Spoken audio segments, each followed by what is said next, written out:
I'm Isabel Stainsby, and I'm reading from the Kiev Leaflets as FOLIA GLAGOLITICA ZEMPLINIENSA by Martin Pukanec. Chapter 1. Pre-Glogalytic Slavic Manuscripts.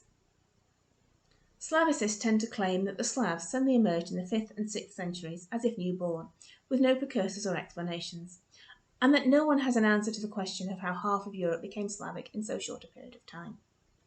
This is true. We may, however, at least ask the right question along with Johanna Nichols, not where the Slavs came from, but rather where the people who spoke Slavic came from. There are essentially two solutions to this great mystery. The demographic solution envisages a population explosion and subsequent migration. The sociolinguistic is based on the dissemination of the language. Regarding the demographic interpretation, Nichols states that migration or population movement on such a massive scale as might be assumed on the part of the Slavs is unprecedented in human history up to the colonial period, or, at the very least, we do not know of anything like it.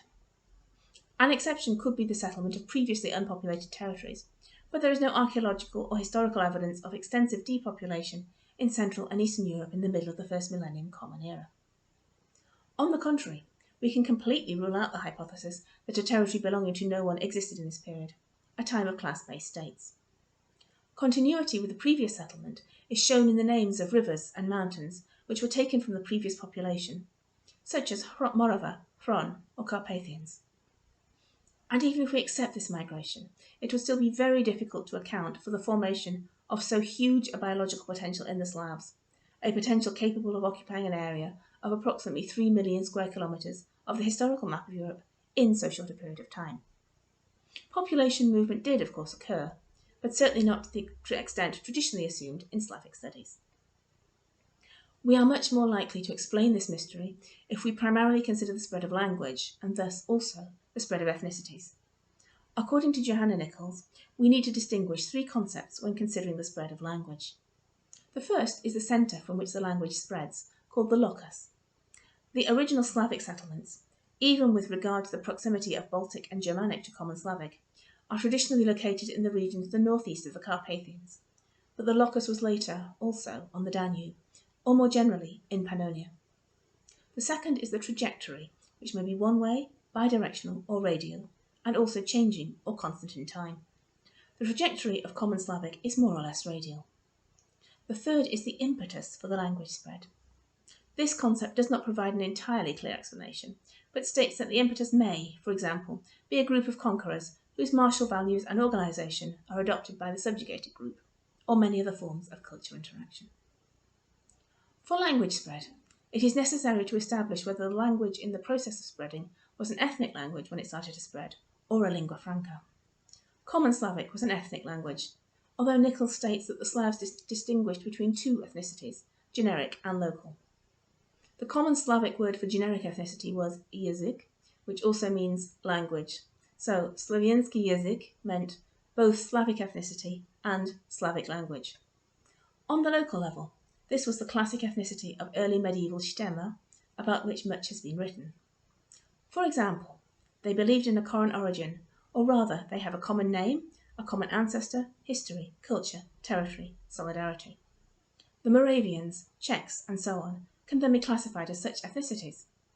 Here it is important to indicate that, while forefather Czech existed as such in the ethnicity's faith, the Slavs have never believed in a common origin. The Slavs did not believe in a common mythical ancestor, but they did believe, interestingly, in a common mythical place that was a potential locus, to borrow Nichols' term, of language spread. This was the Danube, which is mentioned in the sources as the area from which the Slavs expanded. The ancient Russian primary chronicle reads, "Over a long period the Slavs settled beside the Danube, where the Hungarian and Bulgarian lands now lie. From among these Slavs, parties scattered throughout the country and were known by appropriate names, according to the places where they settled." There then follows an enumeration of specific tribes. And, for example, in an extract from The Tale of Igor's Campaign, there is the indirect nostalgic memory of, "On the Danube, Yaroslavna's voice is heard," or, "I shall fly as a gull along the Danube," although the individual lived on the Desna, a tributary of the Dnieper. Such elements also occur in Russian songs. The Russian primary chronicle also tells us about the radial trajectory of the spread of Common Slavic from the Middle and Lower Danube, where the locus of the language spread was situated. Precisely this area undoubtedly formed the locus because the Avars lived here, and they were the impetus for the spread of Common Slavic. Trzestig states that the incarnation of their empire was the Khagan ruler, who had to prove his government with military successes and by subjugating ever more people. The Avars' pride, which historical memory retains as their most significant trait, was their vision of a world in which the Khagan and his people had an exceptional mission, the result of which being that all others seemed like slaves to them, or at least potential slaves. Their dominion over the surrounding ethnicities was founded on their pride. According to the sources, Avars were so proud that, if they wished to travel anywhere, they did not yoke horses or oxen to their carts, but Slav women, which, although a myth, reflects Avar supremacy over others. What is important from the linguistic perspective, however, is that the Avars habitually sought refuge with the Slavs in winter, when the Slav women must have served them as concubines. Their Avar Slav children undoubtedly spoke Slavic, and maybe also Avarian, if there was such a language.